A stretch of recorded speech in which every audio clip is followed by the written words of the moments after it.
Nanga est-il réellement mort? Nanga est-il réellement mort? Et là, on ne komeni Nanga. Masolo tozo betande yango yoti. Où se trouve Nanga na minito azawapi? Où se trouve Nanga? Corneille Nanga et où? Pour votre information, tokoti na ba source si, ba source epesa kabiso ba information si. Est-ce que vous savez que Nanga a été évacué? Toyebi na mboka ba memi. Tobeta masolo. Tokobeta peli solo. Batu bazoko bima na Goma. J'espère que je vais vous montrer même des images. Eza opesi mboa boyi na lobi na yoke. La puissance Yaba Wazalendo, la puissance de l'FARDC, c'est ce qui a poussé même les membres Yaba IM23 pour aller voir Évariste Ndayishimiye. C'est ce que nous allons aussi en parler. Pourquoi toute une délégation Yaba IM23 qui va mona Évariste Ndayishimiye? Ndayishimiye oyo donani Paul Kagame abundisaki. Ndayishimiye oh Paul Kagame ngaki abeta un coup d'état avec le raid de Tabara. Paul Kagame a commis na suka atindi toute une délégation pour que de komona Évariste Ndayishimiye. Bake komona epona ni tobeta masolo bozala informer ndenge na yebisa rabino kaka o eza chaîne de référence na bino. Bosunganga na ba j'aime na bino. Bosunganga na ba commentaire na bino. Bosunganga ipe bo s'abonner massivement. Dans le Baranabino, Awa, vous serez informé de tout ce qui se passe en République démocratique du Congo. Awa. Donc vous allez informer na nyos. Bande koba congolais, même la Bible, le salaire du péché c'est la mort. Bible zoloba yango. Toyebaka que un jour Corneille nanga sort na ye et kozalaka ka kufa parce que tous les traîtres leur sort et zalaka kufa. Ba enyoso ba trahira kabaninga. Les traîtres leur sort et zalaka kufa. Toyebaka na biso. Bande ko ba congolais source o epesaka nga ba information elobi na ngai boye. Nanga a été touché. Wana ba source sûre o epesinga information. Il paraîtrait Nanga a été touché.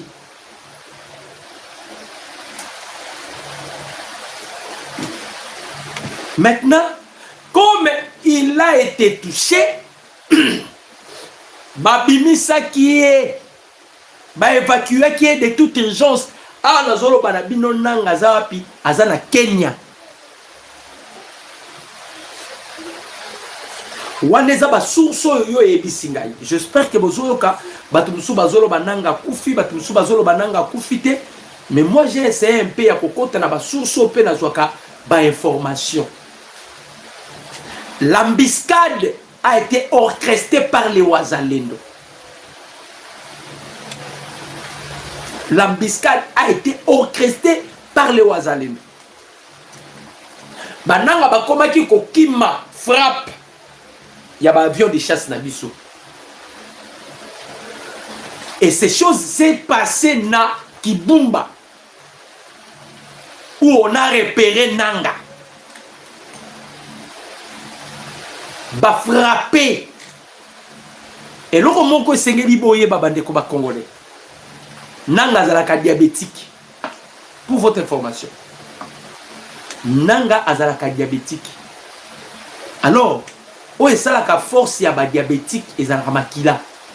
Yango mona ba diabétique so ba vu problème et loko liboso ba perdre ka makila. Ceux qui déjà diabétique a commis ko perdre makila ezalaka très dangereux. Maintenant makilo bomoni na mutuka wana bomoni na mutuka ya nango bataka keza makila ya nanga. Abimisi tellement makila ebelé. Un diabétique a saigné tellement ebelé. Ne ba évacuer de toute urgence aza na minute oyo na Kenya na Nairobi. babimisaki ye, il était encore en vie. Nalobi na bino te ke nanga akufi, non. Nalobi na bino na ba source balobi azala na Nairobi, mais a perdra ki makila ebele. Oyo biso to ozela kutu na pourquoi to yokande akufi. Hein? Vous savez un jour, Pandeko, quelle arrogance yananga alobi Tshisekedi ozela na boma lisusu combien pour anzima dialogue. Boyoka nanga na boma lisusu combien pour que Tshisekedi anzima dialogue. Ça c'était nanga. Biso to koti nanga ebi peke ba beta masolo na ye. S'il est en vie à ça la point de presse. Et ça là 2 jours 3 jours té parce que wana cause là-bas soigner ye si après il ko apparaître ne ba wilingo mape bandai ko apparaître.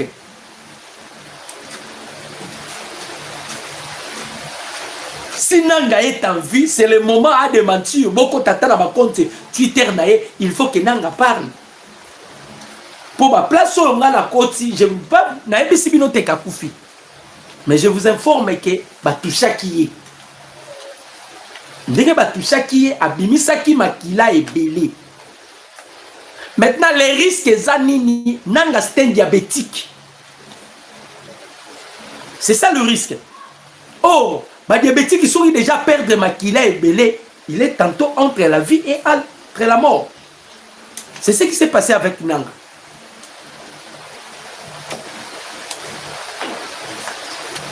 Nanga prometa ki biso akoya Kinshasa.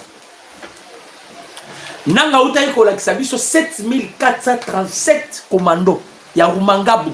Vous avez vu même des femmes enceintes. Biso mo totuna ki tolobi tala nangoyo. Vous olakisa biso na basi ya bazemi. Il y avait même des femmes enceintes. C'est-à-dire bazala ki sir ba ko conquérir. Et puis Nanga qui a eu l'initiative Yakoyati Kinshasa.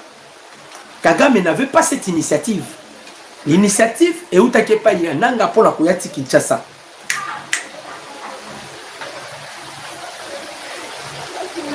Maintenant, après avoir koboma ba Congolais, après avoir kosala mabe ya ba Congolais, akutani na biskadi. Ndenga kutani na biskadi wana ba garde corps ba kufi. Yemoukwazala qui touchait dans l'obité qui a koufi. Mais au moins, on félicite les Ouazalendo parce que ma Ouazalendo, babanda qui cause la caca sur son sort. Les Ouazalendo j'irai que par Nanga.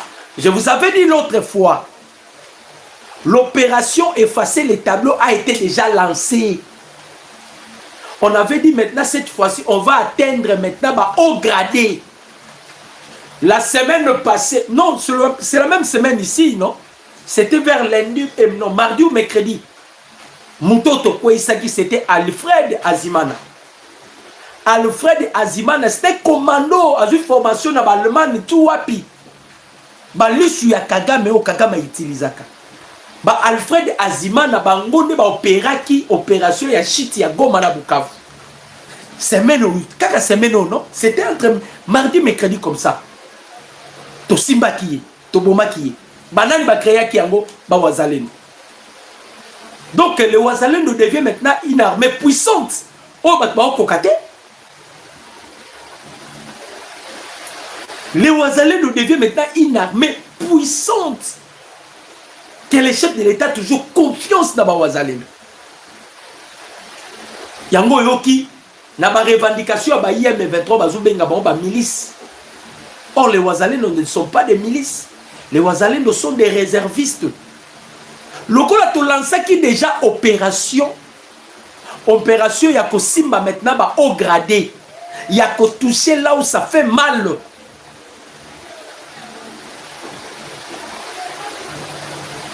Babanda qui n'a Azimana. Maintenant, c'est le tour de Corneille Nanga. C'est le tour de Corneille Nanga maintenant. Évacué de toute urgence. Nanga de ce que tu as fait des Congolais. Ah, yom t'aurais souhaité le vie à Zate. Nanga qui demande au gouvernement congolais, vous attendez encore Naboma combien pour mon dialogue? Ils ont tué des mamans. Il y a des images. Il y a des images, Yabana. Nabana Mikia Batouba innocent. Ba commettre ba atrocité, ba crime. Ba commettre ba makambu ya ndenge na ndenge. Nzamba la kate nanga kutani na biskadi ya ba wazalendo. En soi, on a une kokima.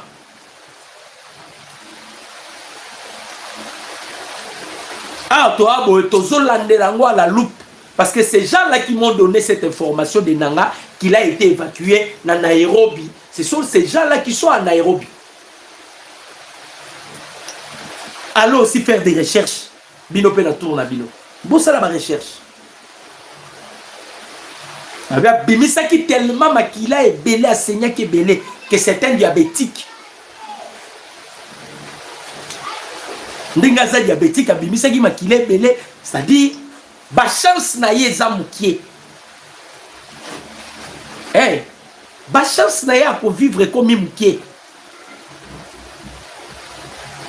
Ba tukutu ba okoma déjà on a ba commentaire akufane kak. Il y a non, okay. Congolais mon côté, il peut demander à ce que Nangas à la vie. Après ce que Bananga va sali na ba est na ba goma bandeko. Peut-être yon zamba sali yongolu hein. Famille na yo les a touché. Demande peut-être à ton voisin. Oh famille za na goma na Bukavu. Il va vous dire. Moi je connais un pasteur.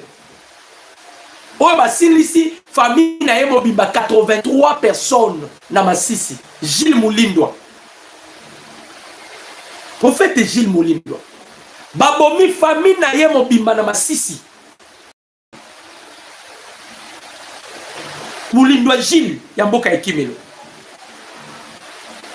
Pensez-vous que Mouto Basilisi famille na Yeboye? Batiki nini na mutu na ye, c'est ce que bananga basali. Batiki nini na mutu na ye. Nanga badai kota li sabiso qu'il est fort. Or que président Tshisekedi, bandeko, alors qu'on paie sa temps, azobunda pas ça la réforme. C'est de la même manière avec Joseph Kabila. Bon, on a des Kabila zo yenga igas. Kabila pense qu'il est, le, pour la Kabila. Il pense que il y a Azande X, il y a Azande Grand. C'est comme ça avec Kabila. Il sera surpris. Parce que le président Tshisekedi a continué à surprendre. M23 la kaka et ils ont signé les accords, il y a un mécanisme. Mais pourquoi ils sont attaqués? Lobby, ils sont sous film bêta maki lobby. Bawazalen aussi, balobaki bango baza apolitique, c'est fait, ça concerne que les Wazalen sont déterminés de libérer Goma na Bukavu. Je vais vous balancer les images. Bon, mon année population à Goma Zobima. Peut-être que la minute déjà baza derrière la Katsa Goma. Et puis, l'autre bombi ba M23 ba ndeko ba congolais. Et l'autre bombi ba M23 bobi so zanine. Bandeko effectif et armé. Effectif et armé. Le président Tshisekedi a prolongé qui guerre. Effectif et armé. Basili a kosi la ba koufi et belé. Kagame yo wana kenagi na Sénégal. Président Sénégal a zongé pas Kagame. Si bon un jour Kagame a reçu un renfort au Sénégal. Parce qu'ils ont signé des accords par coopération bilatérale. Il va demander les renforts au Sénégalais. Comme ça, Bishop ba Congolais, ba payer au Nyo sur Rwanda. On doit rompre tous les Kenya wana. Il faut, voilà tozo betango, c'était, il faut que bengana ba Kenyan awa. Ko bengana bango. Parce que ba route ba bombite. Ba zo la ksamute ba mabe ba bombite. Les Wazalendos, comme ils avaient déjà dit, Goma Bukavu sera libéré par force. Vous imaginez un peu, Bandeko Congolais. Le président Félix, à quel États-Unis d'Amérique? Les chefs à commune des États-Unis d'Amérique, Bazotona Mokonzi Mboka, pour la Makamuyago Bala Bukavu. Les chefs de Fox News, et ça chaîne américain, même la CNN. Qu'est-ce que le président Tshisekedi a dit ça qui va? Alors j'ai deux options sur la table. Première option, c'est la diplomatie. Je suis prêt.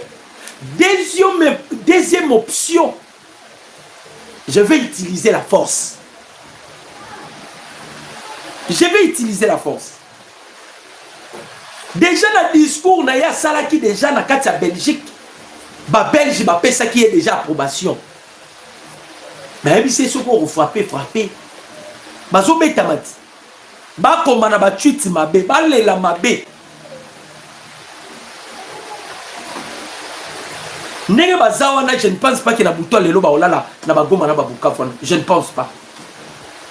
Na nenge makambo komi même ba Bertrand Bisimon. Je ne pense pas que bakoyi kolekisa lisusu. Ata 3 jours, 4 jours na goma Bukavu. Ça devient maintenant le terrain le plus glissant.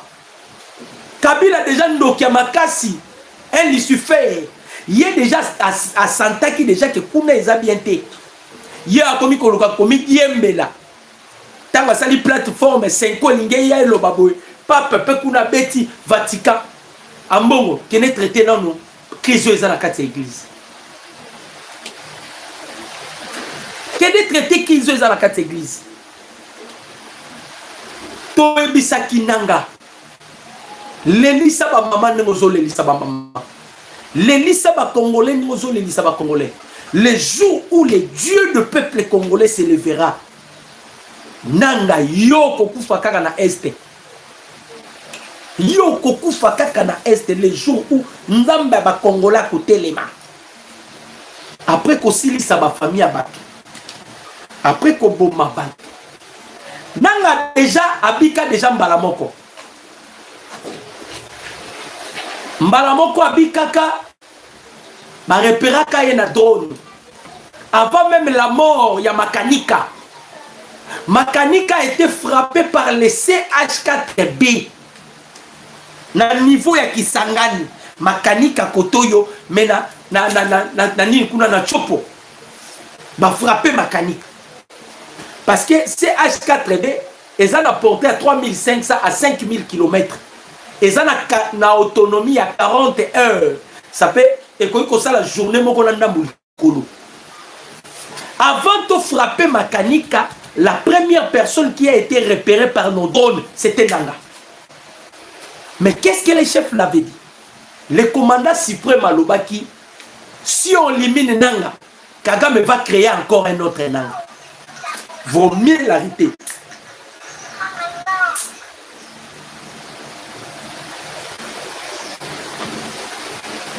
C'était comme ça. Abiso tobito longola nangoyo barosala lisusu nanga mususu akoya. Mais déjà Wazalendo tellement ils ont été d'abord trahis par plusieurs officiers congolais, pas seulement les officiers congolais, mais les officiers rwandais au Kabila Anoma qui bango na ordonnance il y a 2013. Comme ils étaient des Rwandais,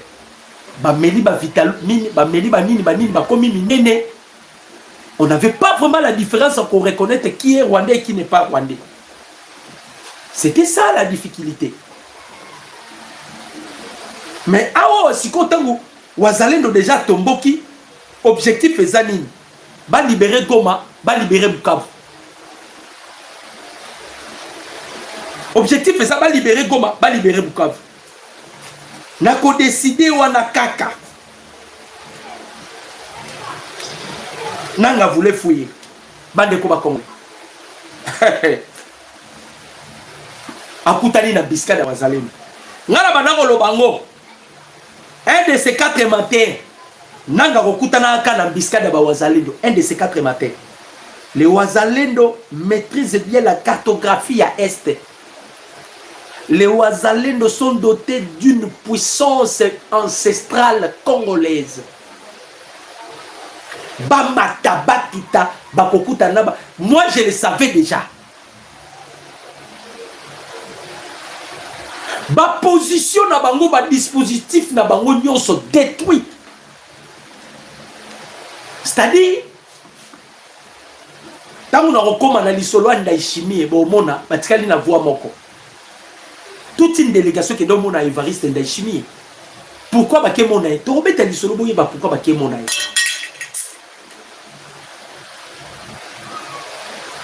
Pourquoi ba ke mona?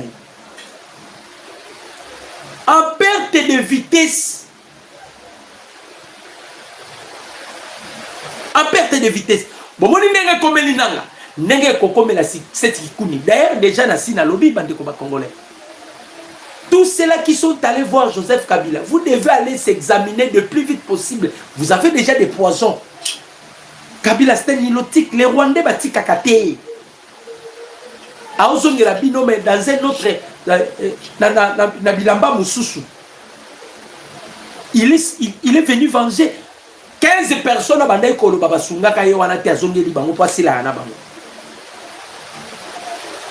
Tala Nenge Siko Abomisi Nanga Kabila. Nanga qui avait une vie ici. Tala Nenge Abomisi Nanga. Ainsi dans le bel bino que c'est un diabétique. Diabétique qui peut perdre makila et belé, c'est très dangereux. Yango moni va évacuer de toute urgence.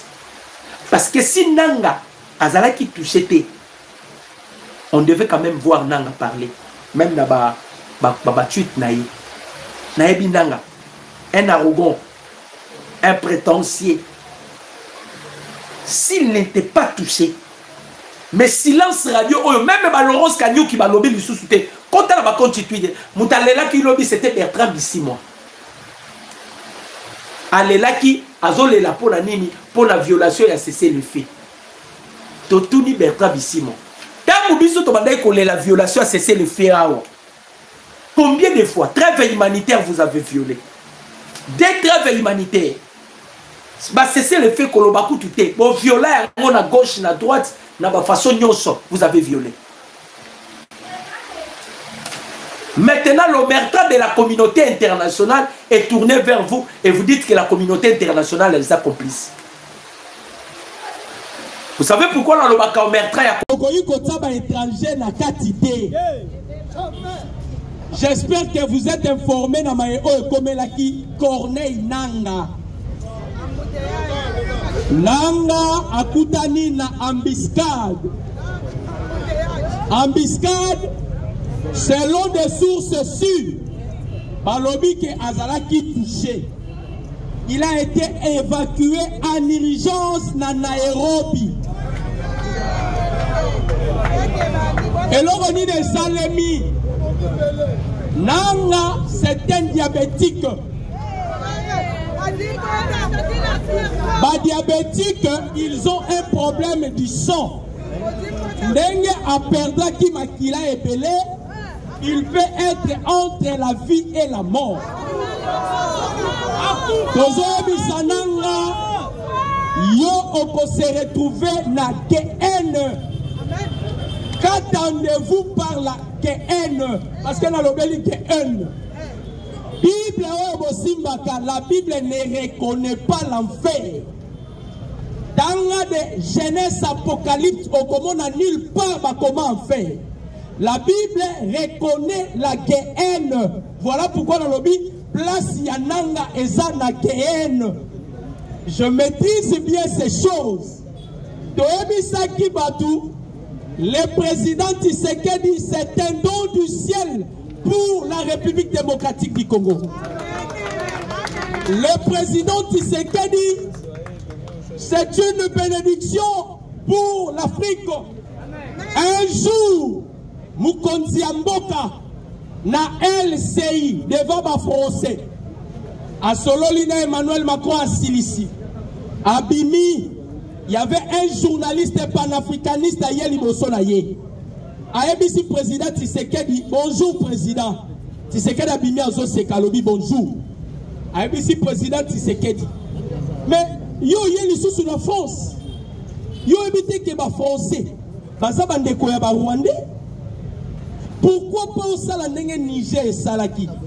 Au Salandenge Mali et Salaki? Au Salandenge Burkina et Salaki? Président Tshisekedi a seki. À lobby, un lion ne peut jamais imiter un singe. Journaliste à Zongi Kimia. À ABC journaliste. À lobby, Makambo na eko sala na France. Toza na kati ya jeu de dames. Tozo beta dame. Mesdames, Tozobeta, Bango Bakotika, c'est moi qui sortira le vainqueur. Journaliste Alina Kendakanya, le Borabi Yaraka. La émission a témoin lelo. La RDC donnera une leçon au monde et ça serait pour la première fois de l'histoire. Awa Tozoloba, Tozope sa leçon au monde.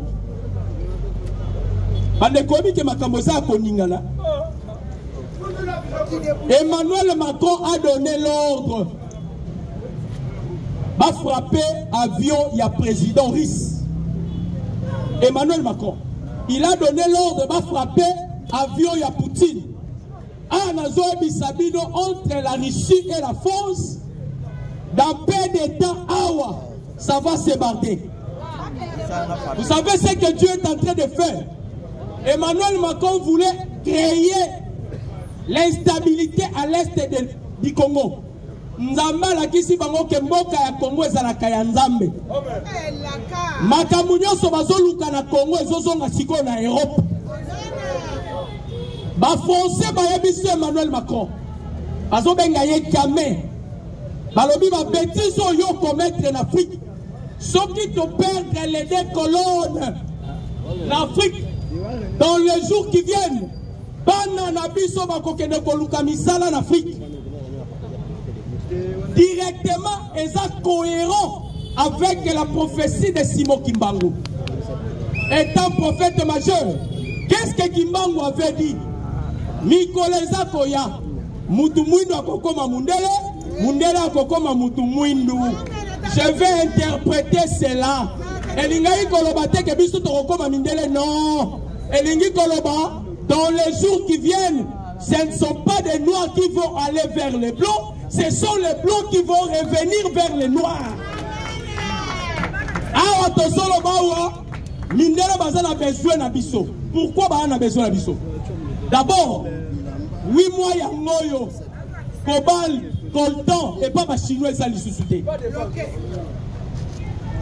Donald Trump a lobby, président Zosungangaï. Tshisekedi. Baza même moral. Na Donald Trump, chef de l'État lobby na Ninga CC. A lobby Kabila a tenté 100 fois pour mettre un coup d'État. Mais Amata Akita, cette fois-ci, je dois le neutraliser. Soki Paul Kagame, homme fort. Soki Paul Kagame, homme fort. Le seul président au monde à faire découvrir la nudité de Paul Kagame, c'est le président Tshisekedi. Aucun président d'Afrique a pu côté Paul Kagame Moussapi. Parce que Kagame représentait les États-Unis. Les Rwandais ont des statuts. Ils ont la force d'ailleurs. Première statue, c'est la statue de victime au monde. Tous les pays victimisés au monde ont un soutien total aux États-Unis d'Amérique. Deuxième statut à Rwanda. Et la statut à génocide. Voilà pourquoi vous voyez aujourd'hui le président Félix, il se bat en conséquence pour que notre génocide est reconnu dans le Conseil à droit de l'homme. Ceux qui sont reconnus, ils sont peut-être qu'on soit statut à ma victime. nous serons protégés aussi par les superpuissances, étant aussi que le Congo y est moko à sa superpuissance.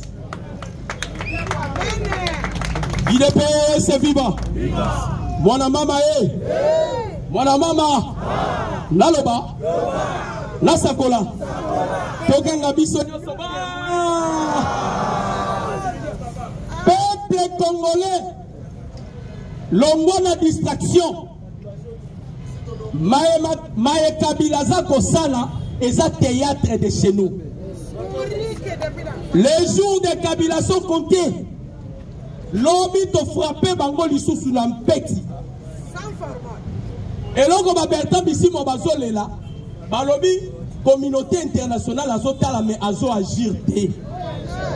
Bazo Bosana Charles Onana, un écrivain camerounais, a commencé na ouvrage naye l'Holocauste au Congo et l'omerta de la communauté internationale.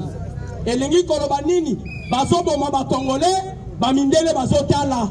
Maintenant eza inverse. Cette fois-ci tozo beta bango ba mindele pe bosa nini.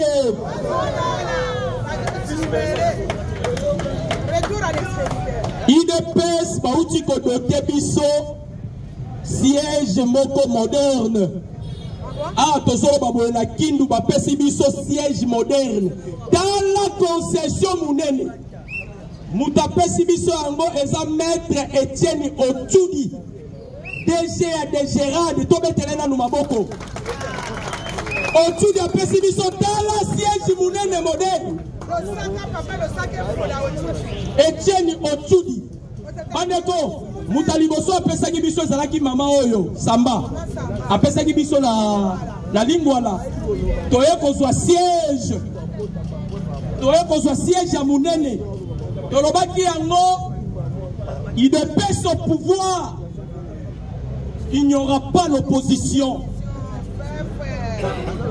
Moutoumoro est sud-africain aosala azolobela makabu ya Kabila. Oh, Kabila est populaire. Bandeko ba Congolais. Comment Kabila peut être condamné à mort à ta piné à vélo batumbite? Piné à vélo. Piné à vélo batumbite.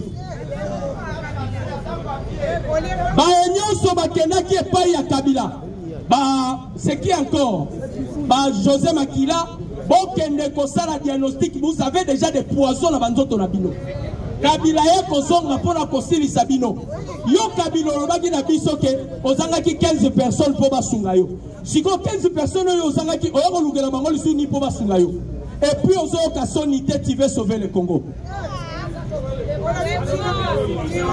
Ah on a zoé bisabino ces pays déjà abandi musala. Comme le chef de l'État, omoni mukonzamboka. Na bisaka bino. Le président Tshisekedi la science et la numérologie a un chiffre 11. 11 c'est long, la spiritualité et des esprits. Être androgyne, esprit à polarité. Et ça l'esprit féminin, l'esprit masculin. Pour moi, la kaka même large. Ou un esprit à moi si, maman, mutema munene. Mais lorsqu'il décide, l'esprit masculin est esika. Et quand le président décide, Maman Denis Nyake Waloba Mobali Nangasou Walobi, non. Non, Ekotika là, non. Oui, c'est ça, un an. Vatican a déjà qu'on s'est préparé. Batine de la Ambongo auxiliaire naïe. Yoebi Saki Ambongo. Pour la Makamba Congo, Tokolongo la yo, Papio Ambongo. Tokolongo la yo. Na plan na bango basalaki. Plan na bango basalaki. Yoebi Saki Joseph Kabila. Soko Betika ke loko wana. Bisoto bandosala makele la dialogue. Mukonzamboka de la même manière apesaki Joe Biden parole. Biden a ebisaki écoute tu as franchi la ligne rouge. Tolobaki Biden n'osons comprendre que Tshisekedi a akufa. C'est un homme mort. Muto akufa baboma kaide foité. Yoko kende mais otika Tshisekedi na pouvoir. C'est que Kagame a peur eza nini. Tous les atrocités, tous les crimes, Kagame a violé même convention il y a 1943-48, il y a génocide. Voilà pourquoi Mukonzambo Kazobunda, basango balingaki ba blanchir Kagame makila ba congolais zo senga vengeance makila zo kanga esimité même Kabila loko zo bende eza makila ba congolais tokolala un de ces 4 matins tokomela Kabila parce que le président Tshisekedi a utilisé lokoya nyoka ya Moïse amelaka batu nyonso yo atobwaki serpent yeba que tu seras avalé par le serpent de Moïse atobwaki nyoka na yo tu seras avalé par le serpent de Moïse. Je dis et je vous remercie.